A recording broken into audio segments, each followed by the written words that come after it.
그들이 건너가 게네사렛 땅에 이르니 그곳 사람들이 예수이신 줄을 알고 그 근방에 두루 통지하여 모든 병든 자를 예수께 데리고 와서 다만 예수의 옷자락이라도 손을 대게 하시기를 간구하니 손을 대는 자는 다 나음을 얻으니라. 아멘. 기도하겠습니다. 하나님, 지나치게 평범하게 보이는 말씀이고 너무나 자주 보았던 말씀입니다. 그러나 오늘도 주님께서는 이 말씀을 통하여 새로운 감동과 새로운 깨달음과 또한 새 믿음의 근거를 허락해 주시고 더하여 우리가 주 예수를 사모하며 예수의 말씀을 사모하기까지 더욱 깊이 더 뜨겁게 사모하기까지 우리의 심령을 이끄실 줄 믿사오니 말씀이 고리가 되어주시고 힘이 되어주셔서 우리를 말씀의 세계로 끌어주시옵소서. 사람의 힘으로 되는 것이 아니고 오직 성령의 감동으로 됩니다. 주님 전하는 이 종과 앉아서 듣는 하나님의 자녀들 모두가 동일한 성령의 감동 안에 성령의 부으심 안에 있게 하여 주시고 말씀을 통하여 주시는 하나님의 생명의 힘을 체험하게 하여 주시옵소서. 예수 그리스도의 이름으로 기도하옵나이다. 아멘. 예수님이 지난주에 보신 대로 게네사렛 땅으로 다시 가셨습니다. 가버나움이라고도 하고 게네사렛 땅이라고도 했는데요. 아마 게네사렛 지역의 가버나움으로 가시지 않았을까. 거의 거기가 거긴 거죠. 제가 고향에 갈 때 여러분 뭐라고 여수 갔다 오면 말해도 알아먹고 계도 갔다 오면 말해도 알아먹고 고향 갔다 그래도 알아먹죠. 그렇죠? 주소를 정확해서 전남 여수시 화정면 계돌이 몇 번지 이렇게 안 해도 그러죠. 너무 그렇게 성경이 좀 이상하다. 그렇게 생각 안 하셔도 됩니다. 자, 게네사렛 땅에 가셨어요. 이름하여 이게 세 번째 갈릴리 사역이라고 그럽니다. 성경에 우리가 세심하게 보면 예수님이 갈릴리 주변 위주로 사역을 하십니다. 그것도 갈릴리 바다 위쪽에 삼각형으로 이렇게 왔다 갔다 하시면서 사역을 합니다. 배를 타고 걸어 다니면서. 이 지역이 유대 주류 사회하고는 좀 동떨어진 지역입니다. 그래서 소위 왜 제가 이런 말씀하냐면 좀 이따 이제 중요한 이야기 나올 건데요. 소위 예수님의 2000년 전 당시의 사역을 성격을 규정 지을 때 우리가 말하는 대속, 십자가, 그리스도, 제사장, 하나님의 어린 양 이런 말을 사용해서 예수님의 사역을 성격을 짓는 것이 아니고 민중운동, 억압과 폭압에서 로마의 압제에서 해방시키는 자의 운동, 가난한 자, 그리고 이방뿐만 아니라 율법주의자들에 의해서도 교회 권위 있는 사람들에 의해서도 정말 피를 말리고 고생했던 사람들을 율법과 세상의 권력에서 가난에서 병에서 모든 것을 해방시켜주는 자로 예수님을 그렇게 이해를 합니다. 성인, 군자, 도덕 선생이 아니고 활동가를 말하는 거예요. 가만히 앉아서 공자왈, 맹자왈 이렇게 조용한 선비형이 아니고 예수님은 활동하는 사람이었다는 거예요. 요즘에 시민운동가처럼. 오해하지 마세요. 지금 제가 시민운동가 말하니까 또 이쪽 저쪽 그런 얘기 아니에요. 예수님은 그러니까는 하나님 나라 복음 증거자가 아니고 로마 사람들이 예수님을 처단할 때 그 죄목처럼 네가 유대인의 왕으로 지금 반란을 일으키려고 하는 것이냐. 꼭 그와 비슷하게 사람들이 본다는 거예요. 그 근거 중에 하나가 뭐냐면 예수님의 활동 지역입니다. 이게 갈릴리 바다가 이렇게 생겼어요. 무화과 비슷하게 생겼어요. 말하자면 요 위에 바다 이쪽에서 이렇게 왔다 갔다 하면서 그 윗지역에 갈릴리 바다 위쪽 동네를 중심으로 삼각형으로 왔다 갔다 했는데 여기서 옛날에 유대인들의 반란도 많이 일어났고 소위 세상에 비주류로 몰려난 사람들이 많이 사는 지역입니다. 거기다가 이방의 갈릴리가 그랬죠. 사마리아보다 위쪽에 있습니다. 갈릴리가. 유대 땅이 있고요. 중간에 사마리아가 있고 그 위에 갈릴리가 있습니다. 그럼 무슨 말인가요? 갈릴리나 사마리아나 굳이 그렇게 세밀하게 따질 필요 없이 이방성이 많이 스며들어 있는 곳으로 유대 주류 사회에서 보기에는 그렇게 볼 수 있었다 이 말입니다.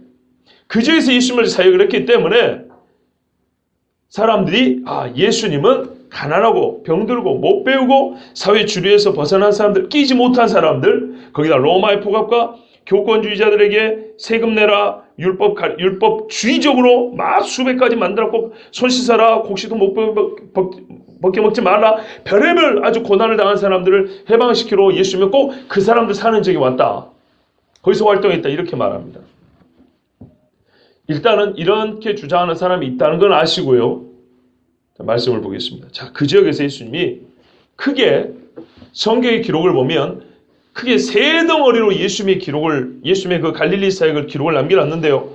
마태복음에 있어서는 여기가 세 번째입니다. 첫 번째 사역은 우리가 어떤 경우냐면 그거 아시죠? 왜 안식일 안 지키냐고 했던 거 기억나시죠? 안식일을 이거 비명하고 그 안식일 때문에 우리가 안식일 하는데 우리는 한 3주 정도 안식일을 지냈지 않습니까? 기억나시죠? 그게 첫 번째 사역입니다. 그 동네에 있던 회당장이라는 율법주의자 예수를 공격했어요. 두 번째는요. 예수님이 그 귀신 들린 사람을 쫓아낸 적이 있었죠. 그때 역시 이제 두 번째 갈릴리 사역을 시작하는 겁니다. 예루살렘 한번 갔다 오셨거나 아니면 바다를 한번 건너갔다 오셨거나 하여튼 그래서 다시 한번 나름대로 이렇게 기간을 가지고 두 번째 갈릴리 사역인데 거기서 또 예수님은 복음을 전하시고 병도 고치고 귀신도 쫓아냈지만 공격을 받았어요. 첫 번째는 안식일 갖고 공격을 받았고 이번에는 뭐 때문에 공격받냐? 당신이 가만 보니까 귀신 든 사람이다. 귀신의 대장이 된 사람이다. 이래가지고 예수님을 귀신의 왕으로 공격을 했어요. 이게 바로 그때 어간에 있었던 일이 갈릴리 두 번째 사역이라는 겁니다. 자, 지금부터는 갈릴리 세 번째 사역인데 예수님이 예루살렘 올라가기 전에 마지막 사역입니다. 그렇게 보시면 됩니다. 왜 그럽니까? 16장에 가면은 예루살렘 올라가는 길에 가이사랴 빌립보에서 사람들이 나를 누구냐 물어보지요. 예, 16장부터 예수님의 마지막 예루살렘 여행이 시작됩니다. 마태나 누가나 예수님의 마지막 예루살렘 여행을 며칠 안 걸린 거지만 성경에 상당히 길게 쓰고 있습니다. 누가복음 같은 경우는 거의 9장에서 10장을 예수님이 마지막 예루살렘 가는 그 여정에 있었던 일을 거기다 할애를 해버려요. 그만큼 중요한 겁니다. 무슨 말이냐면 그 전에도 예수님이 사역하셨지만 그 마지막 예루살렘 올라가는 길에 갈릴리부터 예루살렘 가는 길에 전 유대와 사마리아를 통해서 예수님이 지금까지 해왔던 메시지를 요약 정리하면서 그 정점을 찍으면서 가는 데마다 말씀을 전해서 예루살렘까지 딱 갔다 이 말입니다. 마태복음에도 16장부터 그 이야기가 나옵니다. 상당히 깁니다. 그러니까. 그렇죠. 마태복음의 예루살렘 입성이 몇 장이죠? 몇 장입니까, 여러분? 21장이죠. 그러면 거의 5-6장이 예루살렘 올라가기까지만 기록이 되어 있는 거예요. 한 5장 정도. 자, 그 전에 갈릴리에서 마지막 사역을 하는데 역시 예수님이 무슨 일을 하셨냐면 예전하고 똑같아요. 복음 전하시고 병든 자 고쳐주시고 귀신 든 자 쫓으시고 이 일을 하셨어요. 그런데 이번에는요. 예수님의 죽을 날이 가까웠던 걸 어떻게 하냐? 유대에서부터 예루살렘에서부터 사람이 파견되어 옵니다. 예, 그 전에도 그랬지만 이번에도 또 파견되어 와가지고 예수님을 올매에 넣으려고 별의별 수작을 다하고 말로 올매에 집어넣게 하려고 그렇게 공격을 합니다. 이게 15장 이야기입니다. 15장. 자, 그것이 끝난 다음에 예수님이 이제 올라가는 겁니다. 16장이에요. 자, 이게 이제 15장, 14장 마지막 오늘 읽은 데서부터 15장이 예수님의 마지막 갈릴리 사역이라고 하는 겁니다. 아시겠죠? 좀 길게 보면 16장까지도 갈 수 있습니다. 올라가는 지역도 어디까지나 갈릴리 지역을 벗어나는데 시간이 좀 걸리니까요. 예수님이 이래가지고 갈릴리로 오셔가지고 이제 게네사렛 땅에 오셔가지고 사역을 하는데요. 일찍이 말씀드린 대로 이사야 9장 1절을 보면 전에 고통하던 자에게는 흑암이 없으리로다. 옛적에는 여호와께서 스불론 땅과 납달리 땅으로 멸시를 당케 하셨더니 후에는 해변길과 요단 저편 이방의 갈릴리. 이방의 갈릴리. 스불론 지파와 납달리 지파인데 이방이라고 불렀어요. 이방의 갈릴리를 영화롭게 하셨느니라. 이 말씀을 예수님이 성취한다고 해서 마태복음 4장에 처음 사역 시작하면서 4장 15절에 스불론 땅과 납달리 땅과 요단강 저편 해변길과 이방의 갈릴리여.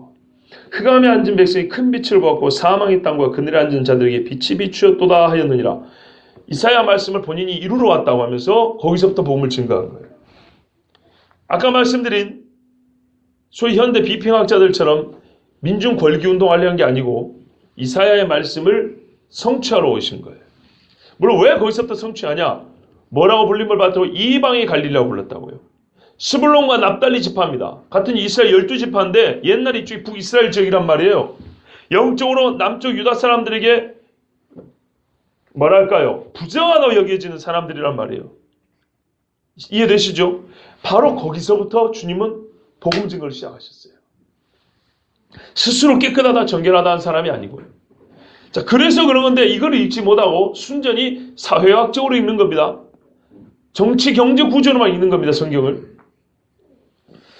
자, 이제 예수님이 게네사렛에 오르니까 그곳 사람들이 예수이신 줄 알고, 뭐 한두 번 왔어야죠. 예수님이 여러 번 오셨고 여러 번 사역하셨기 때문에 예수님이 누군지 알고 찾아왔어요. 그뿐만 아니라 그 근방에 두루 통제하여 모든 병든 자를 예수께 데려오라 그랬어요. 여러분, 왜 데리고 옵니까? 고쳐주니까요. 공짜로 고쳐주니까요. 완벽하게 고쳐주니까. 고쳐주니까 저 동네 사람들까지 소리해서 뭐 수레로 씻고 오고, 짊어지고 오고, 뭡니까 또 이렇게 들것에 실어 오고, 부추에서 오고, 아니면 제 발로 걸어오고, 많은 사람이 예수님께 왔어요. 잘 들으셔야 됩니다. 제가 아까 기도 중에도 말씀드렸는데, 제가 이 말씀 올 때 너무 평범한 거예요. 왜냐하면 예수님이 병 고치는 기사 여기 처음 나왔다면 이거를 막 강조하겠는데, 병 고치는 이야기 앞에도 많이 나왔어요. 많이 나왔는데 이번에도 또 했다 그 말이거든요. 그 앞에 거 그냥 반복해도 되는데 여러분 또 다른 것을 좀 읽어내야 되기 때문에 그럽니다. 보십시오. 이 사람들이 많이 예수님을 데리고 왔어요. 왜 데리고 왔다고요? 병을 고쳐주니까요. 자, 그러면 이제 질문이에요. 아까 이 사람들이 예수신 줄 알고 그랬어요. 여기서 예수신 줄 알고는 어느 정도일까요? 어떤 예수를 알았다는 겁니까? 얼굴 안면이 있는 예수, 말 잘하는 예수, 원래 유대 지파인데 스불론 땅과 납달리 땅에서 와갖고 사는 몰락한 양반 비슷한 예수, 목수의 아들 예수, 이건 다 아니겠죠. 적어도 신비한 능력 있는 예수, 초능력이 있는 예수. 초능력이란 것은 일반 사람들보다 뛰어난 어떤 신적인 권능이 있는 예수. 이 정도 알았다는 얘기죠. 그 이상은 아닐까요? 자, 이 질문을 여러분 마음에 두시고, 과연 이들이 예수신 줄 알고 데리고 왔다는데 어떤 예수인 줄 알고 왔을까 한번 생각해 보십시오. 그러나 적어도 본문에서 확인되는 건 뭐냐면, 이 예수한테 가면 두 가지는 확실해. 고쳐준다.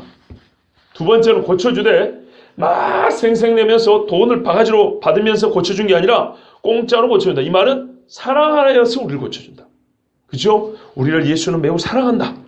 그리고 사랑하고 능력이 있어서, 우리는 부모들은 사랑하지만 능력이 없으면 못 고치지만 예수는 사랑하고 능력이 있어서 우리를 고쳐준다. 이 두 가지는 믿었다는 거예요. 그러면 과연 이들이 이 두 가지를 통해서 예수는 어느 정도까지 알았는가? 이게 참 중요한 이야기입니다. 왜냐하면 여러분 봐보세요. 15장에 가면 예루살렘부터 많은 사람이 와가지고 예수님에게 공격을 하는데, 이 공격의 내용은 이번에는 세 번째는요 달라요. 너는 유대인이 아니란 얘기예요. 첫 번째는 안식일을 어긴다는 얘기였어요. 율법의 계명을 하나 어긴다는 것이요. 두 번째는 뭐냐면 너는 귀신의 왕을 입은 네 사실 정체가 귀신이라는 얘기였어요. 세 번째는 뭐냐면 보십시오. 15장 2절. 당신네 제자들이 어찌하여 장로들의 전통을 범하나이까? 떡 먹을 때 손을 씻지 아니하나이다. 이건 율법 이야기가 아니죠. 유대인의 전통 이야기입니다. 무슨 말인가요? 당신은 유대인답지 않은 사쿠라 유대인이다, 이런 말이에요. 그런데 유대인답지 않은 당신이 무슨 메시아란 얘기냐? 이러면서 이제 공격을 하는 겁니다. 자, 그러니까 유대 땅에서 온 서기관들, 상당히 말씀의 지식이 있고 전통을 아는 사람들이 와가지고 예수님 앞에 너는 유대인 같지도 않은 인간이다. 그렇죠. 예수님의 정체성에 대하여 막 또 흔들리기 시작합니다. 그런데 게네사렛 동네 사람들은 알았다는 거 아닙니까? 예수님 누군지 알았다는 거 아니에요. 어느 정도 알았냐고요.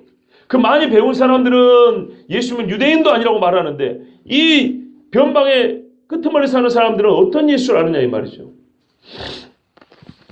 자, 다만 예수의 옷자락이라도 손을 대게 하시기를 간구하니 손을 대는 자는 다 나음을 얻음이라 그랬어요.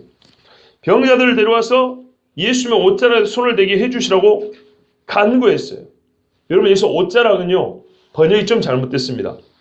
이 옷 끝을 말하는 게 아니고요, 옷 단에 있는 술을 말합니다. 유대인들은 이 뒤에 가면 여기가 우리 술이라고 하면 뭐죠? 레이스라고 해야 되나? 이렇게 막 달린 거 있죠? 이렇게 달렸다고요. 거기가 이렇게 줄을 이렇게 보세요. 파란색 줄인데요. 이게 달팽이 피로 만든 그 염색 염료를 쓴답니다. 요래가지고 이게 줄을 이렇게 묶어놔요. 약간 솔이 있고 여기에 줄을 묶어놓는다고. 요거를 붙잡는 겁니다. 옷에도 이렇게 붙어 있어요. 이게 사항이 한 4군데 정도 있어요. 요게 민수기 15장 37절 41절에 근거합니다. 여호와께서 모세에게 말씀하여 이르시되 이스라엘 자손에게 명령하여 대대로 그들의 옷단 귀에 술을 만들고 청색끈을 그 귀의 술에 더하라. 이 술은 너희가 보고 여호와의 모든 계명을 기억하여 준행하고 너희를 방종하게 하는 자신의 마음과 내 욕심을 따라 음행하지 않게 하기 위함이라. 왜 다냐면 이 테필린이라고 이마에 달고 가는 그 말씀함 있죠. 손목에 매라 그랬죠. 이런 것은 하나님의 앞에서 말씀을 어기지 않고 거룩함을 유지하기 위해서 내 자신을 아까 말했어요. 음행과 방종, 눈의 욕심, 마음의 욕심에서 나를 제어하는 겁니다. 그래서 하나님의 계명을 기억하게 하고 준행하기 위해서 외적인 이 도구를 장치를 갖고 다니는 겁니다. 내가 연약하니까. 바로 그런 의미로 옷에도 이렇게 술을 달고 끈을 달아 그럽니다.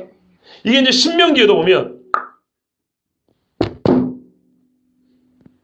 신명기 22장 12절에도 너희는 너희가 입는 겉옷에 내 귀에 술을 만들지니라 이렇게 했어요. 그래서 이렇게 술을 만들어 놓습니다.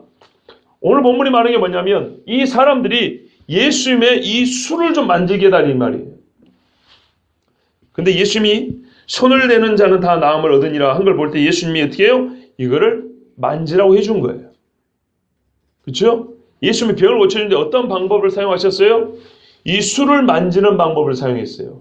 그러면 이게 없으면 예수님이 못 고칩니까? 고칠 수 있죠. 고칠 수 있는데 예수님을 찾아온 저 사람들은 저거를 만지면 내가 낫겠다는 믿음을 갖고 온 거예요. 그래서 예수님이 그 사람들의 수준에 맞춰서 굳이 이걸 안 만져도 되거든요, 원래는. 근데 그래, 만져라고 줬어요. 그리고 예수님의 내적으로 어떻게 결정했을까요? 그래, 이걸 만지는 사람들은 낫게 해야겠다. 그랬겠죠. 그러니까 만지는 사람들마다 다 낫대. 그러면 왜 이 사람들이 옷단수를 만지자고 했냐? 이게 이제 중요하죠. 유대인들은 말입니다. 그 사람의 지위와 권위와 능력이 어디에 있냐면 자기가 입고 있는 옷 중에 이 술에 있다고 생각을 했어요.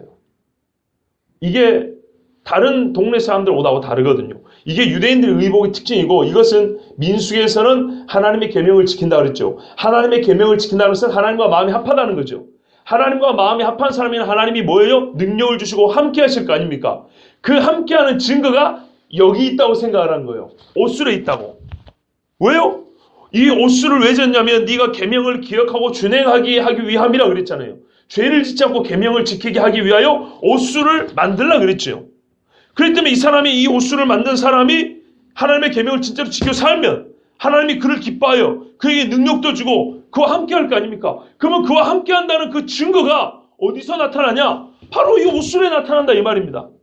그래서 옷술을 만지자는 거예요. 그러면 무슨 믿음이냐? 이 옷을 입고 있는 이 사람이 곧 하나님의 계명을 지키는 사람이다. 하나님께로부터 능력을 받은 사람이다. 이것이 인정이 돼야 그 사람의 옷술을 만지고자 하는 겁니다. 만약에 그 사람에 대한 인정이 없으면 절대로 남의 옷술을 만지지 않습니다. 유대인의 전통에 여자가 남자의 옷술을 만지면 부정한 여자로 처벌합니다.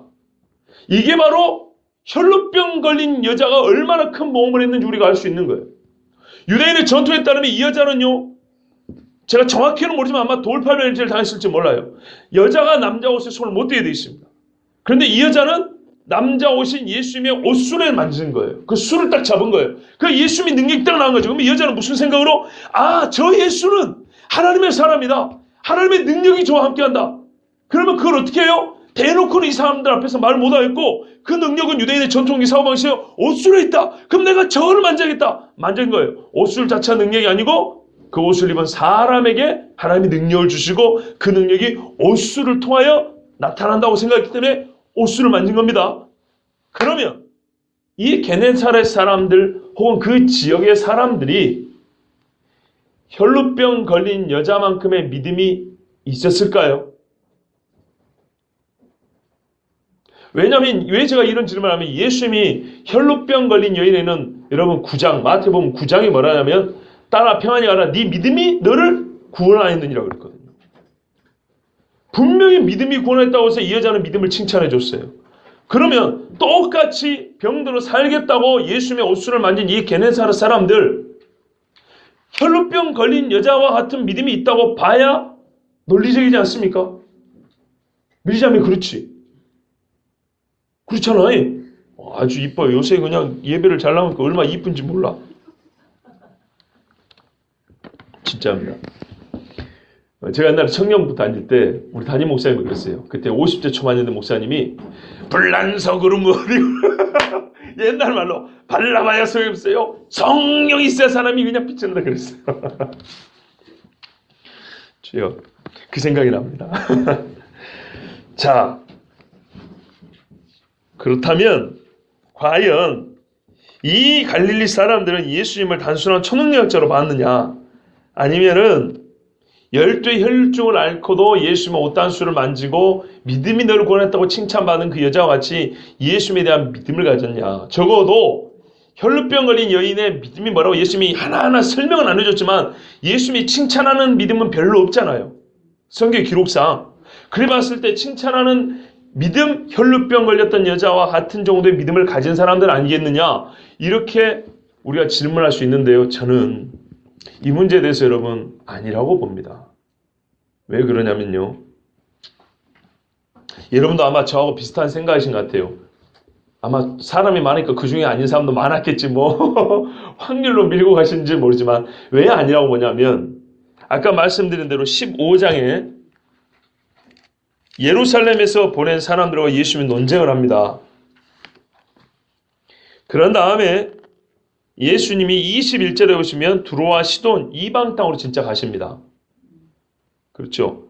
그 다음에 29절에 갈릴리 호숫가로 다시 오시면 앉으시고 39절에 배에 오르사 마가단 지경으로 가시면서 점점 이제 뭡니까?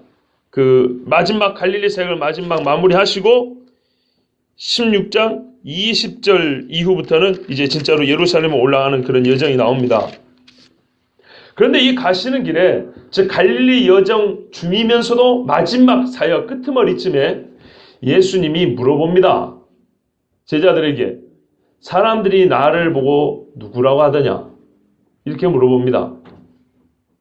자, 그러면 지금 예수님의 정체에 대한 여론조사 아닙니까? 그런데 제자들이 듣고 말한 결론은 뭐냐면요, 선지자입니다. 보십시오. 예수께서 가이사랴 빌립보 지방에 이르러, 여기도 갈릴리 지방 그쪽입니다. 제자들이 물어 가라사대 사람들이 인자를 누구라 하느냐, 가로되 더러는 세례 요한, 더러는 엘리야, 어떤 이는 예레미야. 다 죽은 선지자들이죠. 죽은 선지자의 환생이라는 겁니다. 야, 유대인들도 환생을 믿었어요. 보통 이 환생은요, 태양 숭배 사상을 갖고 있는 사람들에게 있는 그 나름대로 신에 대한 이해입니다. 태양이 동지 때 죽었다가 다시 살아가지고 하지 때 제일로 빛나죠. 그런 것처럼 이 태양을 믿는 사람들은 신의 죽음과 환생을 믿습니다. 근데 꼭 비슷한 얘기를 하고 있어요. 거기다가 결론이 선지자 중에 하나라 하나이다. 어쨌든 잘해봐야 선지자라는 거예요. 그럼 참 이상합니다. 자, 왜 이상하다 그러냐면 이 제자들이 주로 들었던 사람들이 이렇게 말합니다 할 때 그 사람들은 어디 사람들일까요? 여러분, 예루살렘 사람들일까요? 유대에 사는 사람들일까요? 저는 갈릴리 지방 사람들이라고 봅니다. 예수님의, 아까도 말씀드린, 그래서 미리 말씀드린 거예요. 예수님의 사역의 대부분이 갈릴리 지역입니다. 갈릴리 북부 지역이라고요. 스불론 땅과 납달리 땅의 이방의 갈릴리, 이 지역 사람들입니다. 그리고 예수님의 제자들도 주로 이 동네 사람들입니다. 이 사람들이 유대 땅에 가는 것은 절기 지키러 몇 번 왔다 갔다 하는 것 외에는 없습니다. 대부분 이 갈릴리 지방에서 예수님 사역하셨습니다. 자, 그러면 제자들이 수집한 이 사람들의 여론도, 예수님에 대한 이해도 어디서 취합한 걸까요? 갈릴리 지방 사람들의 말이 대부분 여기 담겨 있는 겁니다. 유대를 왔다 갔다 하면서도 들은 말이 있겠지만서도 주로 갈릴리 지방 사람들이 이렇게 말했다는 겁니다. 선지자라고요. 만약에 여러분 예수님이 이 말에 만족을 하셨으면 너희 믿음이 크도다 이렇게 칭찬하셨을 거예요. 예수님 칭찬하셨습니까? 안 했죠. 그럴 줄 알았다는 거예요. 그래서 사람들을 먼저 물어봤어요. 그 다음에 제자들이 물어봅니다. 그럼 너희는 나를 누구로 아느냐 그랬어요. 그때 베드로가 제대로 대답하죠. 주는 그리스도시요 살아계신 하나님의 아들이십니다 말합니다. 자, 이때 예수님이 칭찬을 합니다. 뭐라고 칭찬합니까? 바요나 시몬아 네가 복이 있도다 그랬어요. 일단 복이 있다. 그래서 너의 신앙 고백 위에 교회를 세우면 나오죠. 근데 그 중간에 이 복 있는 고백을 베드로가 어떻게 하게 됐는지 뭡니까? 이유가 나옵니다. 어디서부터 이런 고백을 할 수 있는 지식을 얻었는지. 이를 내게 알게 아니는 혈육이 아니요 즉 이 땅에 널려있는 사람들이 아니요 네가 세상에서 배운 것이 아니라 하늘에 계신 내 아버지시냐 이렇게 말씀했어요. 하늘에 계신 아버지가 베드로에게 가르쳐줘가지고 베드로가 어떻게 해요? 그러니까 뭐 베드로가 밤중에 들었다는 얘기 아니고 예수의 말씀을 듣는 중에 깨달음이 있었다는 거지요. 그죠? 성령의 감동으로 깨달음이 있었다는 거죠. 그래서 예수님에 대해서 이렇게 고백을 한 거예요. 그럼 예수님이 만족한 것은 베드로의 고백이에요. 그런데 아까 갈릴리 사람들이 예수님을 알고 사람들을 데려와서 병까지 고쳐갔어요.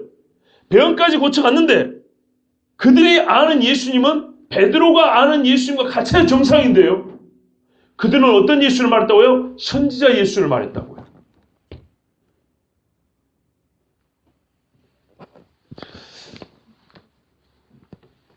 제가 왜 이 이야기를 하냐면요. 신학교 가서부터 지금까지 약 10년 동안 들어온 헛소리들 때문입니다. 설교 서두에 말씀드린 거죠. 예수님은 스스로 자기를 메시아라고 말한 적이 없대요. 없답니다. 바울이 혹은 제자들이 예수를 신격화해서 기독교, 크라이스트, 그리스도교라는 그리스도를 가지고 종교를 만든 것이지. 그게 크리스천이지. 원래 예수는 그리스도로 자기로서 믿으라. 신앙을 가지라. 이렇게 말한 적이 없대요. 왜? 갈릴리 지방에서 연약한 사람들과 도시락을 까먹던 사람이니까. 과연 그러냐 이 말이에요. 예수님이 계속 반복하여 알고 싶었고 제자들에게 가르쳐주고 싶었던 것이 무엇입니까? 민중의 지도자 예수입니까? 아니면은 하나님의 아들 그리스도 예수입니까? 그리스도 예수죠. 자, 또 하나 연관해서 생각해 볼 게 있어요. 희한한 게 하나 있는데 그게 뭐냐면 복음서에 예수님을 따르는 사람들 오늘도 봤지만 주로 예수님의 기적 때문에 따라옵니다. 먹을 거가 됐든 병 고침이 됐든 죽은 자를 살렸던 거 안에 예수님의 기적 때문에 막 쫓아옵니다. 그리고 말씀하면 어떻게 해요? 다 도망갑니다. 못 믿겠다고 막 싸우고 난리가 납니다. 물론 이런 형국이 사도들의 시대인 사도행전에도 있어요. 바울 서신에도 있긴 있어요. 그런데 조금 다릅니다. 뭐가 다르냐면 사도행전이나 서신서들을 보면 기적은 별로 그렇게 많지 않아요. 초창기에 조금 있고 뒤에 가면 이방인에 가가지고 복음을 증거할 때 오히려 거기도 기적이 필요하지 않겠습니까? 그런데 그렇지 않고요. 말로 복음을 전하고 말을 듣고 나온 사람들이 대다수고 기적 이야기는 별로 없습니다. 아예 없었다는 게 아니고 진짜 가뭄에 콩나듯이 나온다고요. 그런데 예수님 복음서에는 기적 이야기가 사도들 이야기 때보다 훨씬 많이 나옵니다. 그렇죠? 그럽니다. 사람들이 예수님이 기적 보고 쫓아오죠. 떡을 먹고 배부른 까닭이요. 이렇게 쫓아옵니다. 그리고 내가 하늘로부터 내려온 떡이라니까 다 도망가 버리고요. 근데 사도들이 복음 증거할 때는 너희가 회개하고 예수를 믿으라 막 이래요. 그런데 나와요. 이상하게 하늘에서 불이 떨어진 것 같아요. 막 콩떡, 시루떡 그냥 막 만들어준 것도 아닌데 이 말만 듣고 나와요. 이거를 가지고 역시 아까 말했던 그런 비평학자들이 이렇게 말한다. 봐라. 예수는 자기가 메신저라고 말한 게 아니다. 자기가 하나님의 복음을 전하는 그런 게 아니고 예수는 운동가예요. 운동가. 예수 앞에 나온 사람들은 다 기적 보고 나오잖아. 말 듣고 나오는 게 아니잖아. 사도들은 이 사람들은 종교를 만드는 거예요. 종교를. 그 민중운동할 땐 예수를 가지고 신격화해가지고 그럴듯한 교리를 만들어서 사람들에게 어떻게 해요? 가르치는 사람들이었어. 가르치는. 그러니까 가르치니까 무지한 사람들이 그 가르침을 받고 계몽이 돼가지고 와가지고 예수를 신이라고 막 믿고. 왜요? 그때는 어려우니까 죽은 예수를 마음에서 부활시켜가지고 막 믿어야 그래도 이 어려운 세상에 희망을 가지고 살 거 아닙니까? 그게 바로 성경에 나타난다는 거예요. 복음서에는 기적 위주지. 서신서에는 메시지 위주지. 예수님은 자기를 믿으라고 말한 적이 없다고요. 메시지를 전하는 사람이 아니었다는 예수님은 가난한 자를 부유하게 해주고 병든 자를 치유해주고 아픈 자를 위로해주고 억누른 자를 해방시켜주고 그러다가 실패해가지고 죽은 사람이란 거예요. 실패한 사람. 예수. 그런데 그 실패한 민주운동가를 그를 따던 추종자들이 이렇게 버리기가 너무 아까운 거예요. 왜냐면 자기들도 뭐라 하죠 이거? 자기들 스스로를 뭐라 그러죠? 닥쳤던 개라 그러나? 뭐 자기들 스스로 너무 체랑이지잖아요. 그러니까 자기들이 살기 위해서라도 예수를 이렇게 높여야 되는 거예요. 그래서 예수가 말하지도 않는 것까지 예수는 이렇게 말했다, 예수는 이렇게 말했다 막 해가지고 메시지를 막 갖고 보험서에다 집어넣고 자기들 서신서에 집어넣어가지고 사람들이 막 가르쳤다는 거예요. 그럴듯하죠. 안 그렇습니까?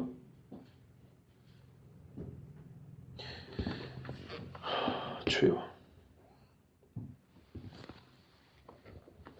그러니까 예수님은 자기를 메시아로 말한 적이 없고 민주운동으로서 하나님 나라 운동을 주로 했고 제자들과 사도들은 예수를 메시아로 숭배하는 기독교라는 종교를 세우는 자들이었기 때문에 이런 차이가 나타납니까?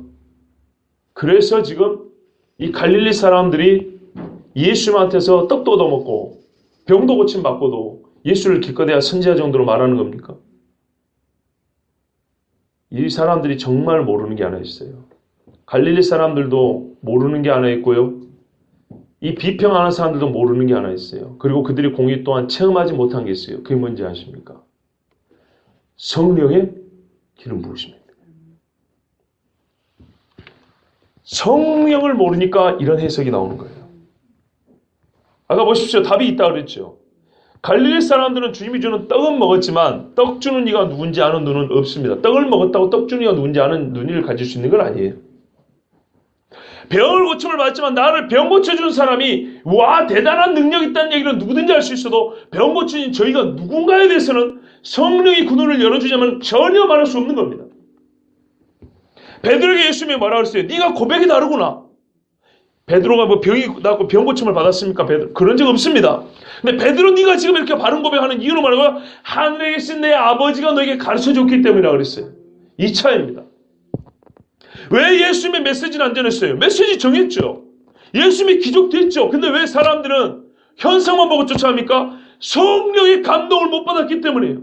성령이 열어주시는 눈이 없었기 때문이에요. 그렇기 때문에 많은 것을 받아먹고 많은 것을 누렸지만 정말 이것을 주시는 이가 누구신지 알지 못했던 거예요.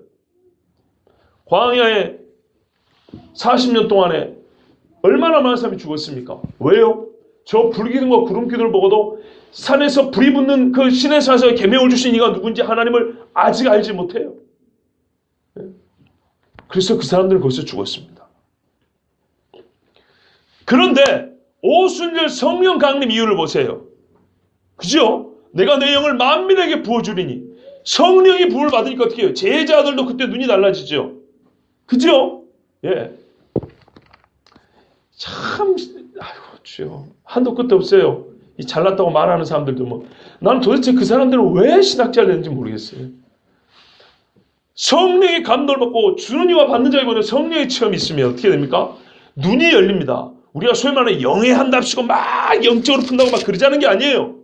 상식이 바뀐다 이 말이에요. 우리의 일반적인 사고방식이 달라진다고요.